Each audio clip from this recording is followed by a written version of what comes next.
Fala galera, seja bem-vindo ao canal Guitelis na área e vamos lá para mais um dia de análise do mercado cripto. Hoje, dia 12 de junho, aí no finalzinho da semana ali, a gente teve as altcoins derretendo e derretendo muito forte. Isso por conta da deslistagem que a gente está tendo nas corretoras aqui nos Estados Unidos. Essa deslistagem está criando uma pressão de venda em cima dessas altcoins.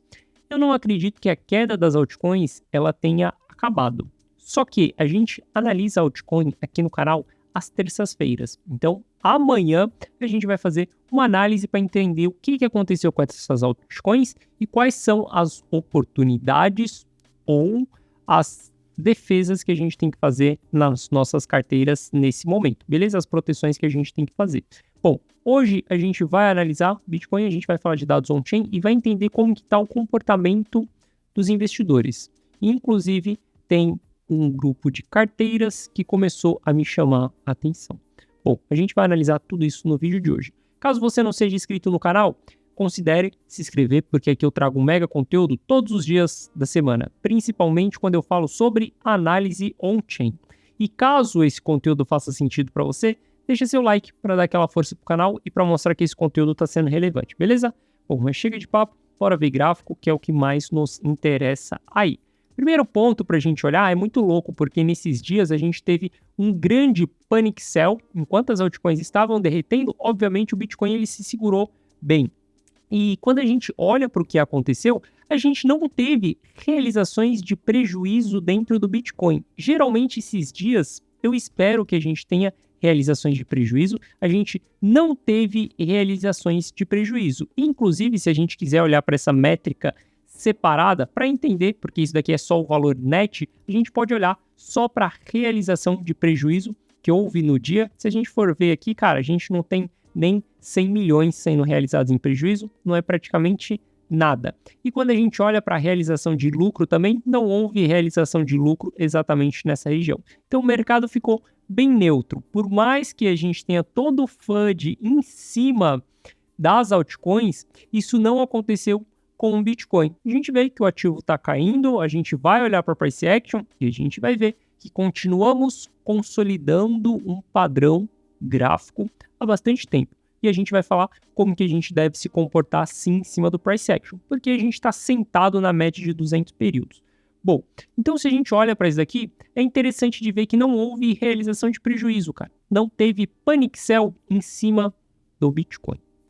Quando a gente olha para o que está acontecendo com o comportamento dos nossos investidores de longo prazo, o comportamento deles se mantém o mesmo. Eles seguem acumulando. Olha só, a linha azul aqui é o volume que está na mão desses caras e eles seguem acumulando. A gente está exatamente em mais um dia batendo all time high, superando o maior volume de bitcoins nas mãos dos investidores de longo prazo. Isso daqui é um dos gráficos que mais me deixam bullish dentro do mercado, um dos gráficos que mais faz com que eu acumule os meus bitcoins também ao longo desse período. Obviamente, as altcoins derretem e elas assustam? Sim, elas assustam. Por isso, a gente tem que ter estratégias dentro do mercado. Não é à toa que a gente monta uma carteira. Se a gente não precisasse fazer gerenciamento de risco, era só você ter R$100, compra 10 em moeda X, 10 em moeda Y, 10 em moeda Z, 10... Cara, era só fazer isso. Seria fácil. Só que a gente precisa fazer um gerenciamento de risco. Cuidado, se você sofreu um drawdown na sua carteira com mais de 10% ao longo desses últimos dias, nessa queda das altcoins, significa que você tem muita altcoin dentro da sua carteira e você deveria ter moedas mais estáveis com uma porcentagem muito maior. Bitcoin, Ethereum e até mesmo Caixa, beleza? Então, olhando para isso daí, a gente vê que os investidores de longo prazo seguem acumulando seus Bitcoins. Por conta disso, eu sigo acumulando os meus e os Ethers também, tá? Dentro das altcoins, eu tomei uma decisão na semana passada que foi de proteção na minha carteira de longo prazo. E a gente tem que saber diferenciar carteiras. Carteira de longo prazo, carteira de curto prazo, carteira de médio prazo, carteira que a gente está montando agora, carteira que foi montada no fundo passado. A carteira da comunidade on-chain, eu tomei uma estratégia de proteção. enquanto a gente tem as altcoins derretendo. E por que eu tomei essa estratégia em cima dessa carteira? Bom, a minha carteira de dentro da comunidade on-chain é uma carteira que eu venho montando já faz um ano, que eu comprei lá atrás, que eu tenho posições lá atrás, ou seja, uma carteira que ela está no lucro. Chega a determinados momentos que eu preciso proteger esse lucro. Então, a gente toma estratégias de proteção, para não simplesmente estar exposto a devolver tudo de volta para o mercado e voltar na estaca zero. Então, a gente tem que ter estratégias de proteção. Carteiras que estão sendo iniciados nesse momento, por exemplo, cara, mega oportunidade que nós temos dentro das altcoins. Isso daí eu vou falar com vocês no vídeo de amanhã, beleza? Mas quando a gente olha para os investidores de longo prazo, eles seguem acumulando. Se esses caras estão acumulando, cara, se o preço está caindo, eu estou comprando, eu estou acumulando, eu estou simplesmente segurando os meus ativos. Porque isso daqui me mostra que tem muitos investidores com apetite para segurar o ativo nesse momento. Se os investidores, e não as sardinhas, estão com apetite para segurar o ativo, eu também vou ficar com apetite para segurar o ativo. Bom, com todo esse FUD, né, o medo que a gente teve por conta das altcoins, alguns questionamentos foram levantados. O que seria da rede Ethereum se a gente não tiver nenhum outro protocolo? Obviamente, não seria nada, porque a gente sabe que Bitcoin é um meio de pagamento e o Ether é uma plataforma de contratos inteligentes. Se não tiver contrato inteligente nenhum ali dentro, essa plataforma não serve de nada. E aí muitas pessoas acabou confundindo uma deslistagem do token, sendo uma security aqui nos Estados Unidos, com um protocolo. Saca só, se Solana, por exemplo, foi considerada uma security, quer dizer que as corretoras aqui nos Estados Unidos vão ter que deslistar aquele ativo. Isso não quer dizer que a blockchain vai ser desligada. A blockchain ela vai continuar funcionando. Só que Solana não vai ser listada no mercado americano.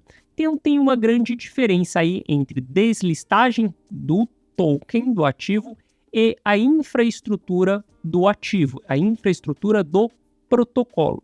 Beleza? Então a gente tem que se atentar a essas diferenças. E quando eu olho para Ether, para ver o que está acontecendo, obviamente a gente teve diminuição no número de Ethers colocados diariamente no stake, só que quando a gente olha para o aglomerado e até mesmo o valor que está sendo colocado é muito maior do que a gente tinha lá atrás. Ou seja, isso daqui mostra que as pessoas ainda estão com confiança no token Ether, na rede da Ethereum. Estão colocando o seu token Ether em stake, algo que é muito bom. E, cara, se a gente olhar para o que está acontecendo com o saldo dentro das corretoras, a gente vai ver que o saldo das corretoras ele está simplesmente caindo. Hoje, nós temos menos bitcoins dentro das corretoras do que nós tínhamos em dezembro de 2022, antes dessa alta de 100% que a gente teve. Bom, o que isso daqui me mostra? Isso daqui me mostra que tem pessoas com apetite para acumular. E significa que em termos de fundamento, qual que é esse fundamento? Oferta e demanda do ativo. Em termos de fundamento da oferta e da demanda do ativo, a gente vê que a oferta ela foi extremamente reduzida. Hoje a gente tem menos bitcoins dentro das corretoras do que a gente tinha em dezembro do ano passado.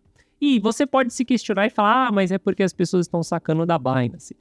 Mas é porque as pessoas... Cara, eu estou olhando pro geral. Todas as corretoras globais do mundo inteiro. Não estou olhando só para os Estados Unidos. Quando eu olho para o global, eu estou vendo uma saída de bitcoins de dentro dessas corretoras.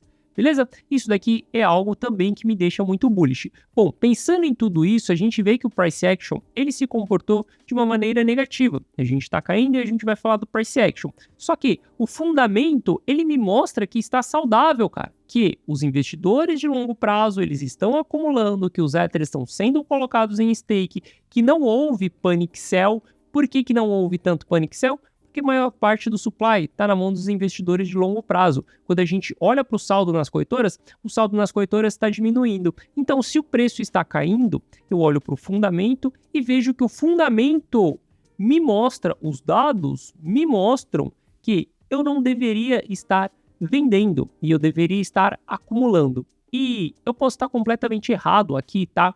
Mas eu tomo a decisão de seguir o fundamento, eu tomo a decisão de seguir os dados. Por conta disso, eu e Teles continuo rodando os meus bitcoins e os meus ethers que foram comprados lá atrás. Não vou me desfazer dessas posições. E, inclusive, se você não sabe, mas desde o momento que você entra para ser um holder, não é simplesmente, eu vou comprar hoje e em 2025 eu vou realizar. Daqui até 2025, você vai tomar muita porrada no estômago. O mercado ele vai te esmagar tanto, mas tanto, que você vai pensar em vender essa parada. E como que eu sei? Experiência própria. Todos os ciclos, eles acontecem da mesma maneira. Você nunca tem uma certeza. Você sempre vai ter uma dúvida na sua frente. E quando você tem essa dúvida, é só você se apegar a dados, beleza? Por isso que eu tomo as minhas decisões pautadas em cima de dados. Se os investidores estão acumulando Bitcoin, eu não vou ser o cara que vou vender os meus para esses investidores. Eu vou simplesmente segurar. E olha só que louco que aconteceu. Vocês sabem que quando eu olho para a carteira, para mim, o grupo que representa o ciclo desse mercado, o ciclo que nós estamos vivenciando nesse momento no Bitcoin, é o grupo de 10 a 100 Bitcoins. Por que esse grupo? Porque eles simplesmente distribuíram na formação de topo e voltaram a acumular na formação de fundo, a partir do momento que a gente entra na fase de capitulação. Mas olha só, cara, que louco. Se a gente der um zoom in aqui para entender o que aconteceu nos últimos dias, olha só. A gente vai ver que a linha vermelha aqui, ela começou a ter um declínio. A gente começou a diminuir. Essa linha vermelha é quem tem de 0 a 0,1 bitcoins. São os menores grupos de entidade. A gente vê que esses menores grupos, eles começaram a vender, simplesmente porque a gente teve um pânico, a gente teve um desespero. Isso daqui é uma linha que ela segue subindo, tá? Ada ao infinito, porque cada vez mais a gente tem pessoas adotando o ativo, então cada vez mais a gente vai ter essas pequenas quantidades. Só que, olha que louco, a gente vê meio que um pânico nesse grupo de entidades, aqui essas entidades menores. E olha o que aconteceu exatamente com esse grupo aqui, de 100 a 100 mil bitcoins. Isso daqui, cara, é carteira de custodiante, tá? Não é o tipo de carteira que eu gosto de analisar para poder entender movimentos de mercado. Analiso de 10 a 100. Só estou trazendo essa informação aqui para vocês verem um comportamento interessante. Olha só o que esse grupo começou a fazer. Ele começou a acumular. E quando a gente olha aqui, ó, a partir do dia 4 de maio ali para frente, esses caras acumularam 120 mil bitcoins durante essa queda. Olha que louco. Olha a mentalidade. A gente vê que a carteira que mostra o ciclo para nós, ela segue consolidada. Não há distribuição, não há acumulação. Não há novas compras. Só há simplesmente rodando as suas posições. Mas quando a gente olha para essa carteira, a gente vê que deu uma porrada ali. E quando a gente olha para essa, a gente vê que a carteira caiu. O que isso mostra? Venderam, em meio ao panic sell, aquelas pessoas que são menores. A gente pode falar que esses caras são uma sardinha? Não. A gente pode falar que as carteiras grandes de 100 a 1000 são os investidores mais inteligentes, o smart money? Não. Não é o tamanho da sua carteira que vai ditar se você é uma sardinha ou se você é um investidor inteligente, um smart money, dinheiro inteligente. O que vai ditar isso é o seu comportamento. Se você não tem carteira, se você deixa custodiado em exchange, se você está comprando fundo, vendendo topo, você está vendendo em meio ao pânico, você tem uma mentalidade de sardinha. O termo sardinha, ele é para mentalidade, não para o bolso da pessoa. Mas é muito louco da gente ver que as entidades com menores valores, elas venderam em meio a esse pânico que a gente tem. Não estou chamando as menores entidades de sardinha, só estou falando que as menores entidades venderam em meio a esse pânico que a gente teve. Isso quer dizer uma preocupação maior das pessoas que têm menos capital. E a gente vê uma confiança maior das pessoas que têm mais capital. Beleza? Isso daqui é algo interessante que me chamou a atenção dentro do gráfico. Não quer dizer nada, tá? É só uma interpretação que a gente pode fazer desses movimentos para a gente entender o que está acontecendo. Afinal, a gente está analisando e a gente está tentando identificar padrões no ciclo para que a gente consiga tomar decisões pautado em cima de dados, beleza? Mas decisão, para mim, algo relevante que eu vou ter diante da minha frente é só quando esse grupo de carteiras se movimentar, ou para baixo ou para cima. Veja que esse grupo se movimentou bem forte para cima quando a 3AC quebrou e depois que a FTX quebrou, ou seja, acumularam no fundo e distribuíram no topo do mercado. Bom, quando a gente olha para o Price Action, a gente continua dentro da nossa zona de lateralização. Se a gente vê uma formação de padrão gráfico que nós temos aqui, a gente tem uma cunha descendente. Qual que é a maior probabilidade do rompimento da cunha? Para cima. Pode romper para baixo? Pode romper para baixo. Mas, enquanto a gente estiver dentro dessa cunha, o preço pode continuar andando aqui dentro, simplesmente nessa sobe um dia, cai no outro, sobe um dia, cai no outro, sobe um dia, cai no outro, e descendo dentro dessa cunha. Bom, no Price Action, no meu setup de Price Action, tem um ponto que me chama a atenção. Qual que é o ponto? EMA de 200 dias. A gente bateu em cima da EMA, ou seja, suporte. Suporte a gente compra, a gente não vende. Só que se a gente perde a EMA de 200 e a gente faz um pivô de baixa abaixo da média de 200, o que seria esse pivô de baixa? Perder na hora que o preço retomar, ele fizer um topo abaixo da média de 200. Isso daqui é um péssimo sinal para mim no meu setup de Price Action, não no meu setup de dados on-chain. Eu uso os dois. O que mais me faz tomar as decisões é exatamente a análise on-chain. Mas se a gente romper essa região para baixo, aí sim a gente pode cogitar quedas mais fortes. Até onde seriam quedas mais fortes? 21, 19 mil dólares. Eu, Gui Teles, acredito que a gente vai perder e vai vir para baixo? Não acredito que a gente vai perder, que a gente vai vir para baixo. Posso estar completamente errado, cara. E tá tudo bem se eu tiver errado. Isso daqui é uma opinião, é um viés da minha análise. O que eu faço aqui com vocês, cara, é mostrar como que eu trabalho, como que eu faço as minhas análises. Você, aí do outro lado, tem o papel de pegar tudo isso que eu falo para você e tirar como aprendizado para você poder analisar também. Eu não gosto aqui no canal de falar eu tô certo ou eu tô errado e vocês nunca me viram falando aqui dentro do canal eu estou certo. A maior parte das vezes eu falo para vocês que eu posso estar errado, porque realmente eu posso estar errado. Não tô aqui num jogo para medir se eu tô certo ou se eu tô errado. Não, cara, não é nada disso. Eu estou aqui para compartilhar, para agregar conhecimento para você, mostrando como que eu trabalho, como que eu faço as minhas análises, beleza? Então, na minha opinião, eu acredito que a gente não vai perder a média de 200. Se a gente perder a média de 200, na minha opinião, a gente vai fazer igual cá atrás. A gente vai fazer um flush, a gente vai dar um mergulho abaixo das médias de 200 e depois a gente vai retomar para cima, caso isso aconteça. Mas, novamente, a gente deve ficar alerta caso o preço do ativo faça o seu pivô de baixa. Se fizer o pivô de baixa, a gente pode considerar quedas até os patamares mais baixos ali, 21, 19 mil dólares. Eu acredito que a gente vai vir parar nos 16 mil dólares novamente? Não acredito que a gente vai chegar dentro dessa região. Novamente, sendo humilde com vocês, posso estar completamente errado, beleza?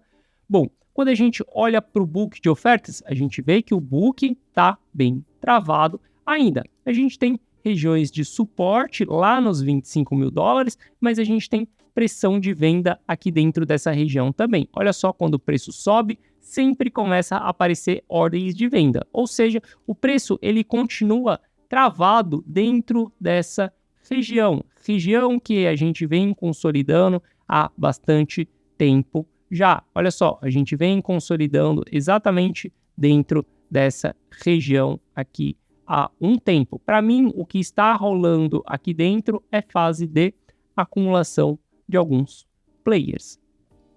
Bom, quando a gente olha para o Ether, a gente vê que tínhamos um triângulo simétrico aqui e a gente rompeu esse triângulo simétrico para baixo. Isso daqui é um péssimo sinal. Inclusive, se a gente descer o time frame, a gente vai ver que teve uma confirmação desse triângulo simétrico. O que a gente tem diante da nossa frente? Primeiro ponto é que a gente tem a média de 200 períodos aqui, onde o preço está sentado em cima dela, região de suporte. E a gente tem uma linha de tendência de alta aqui também.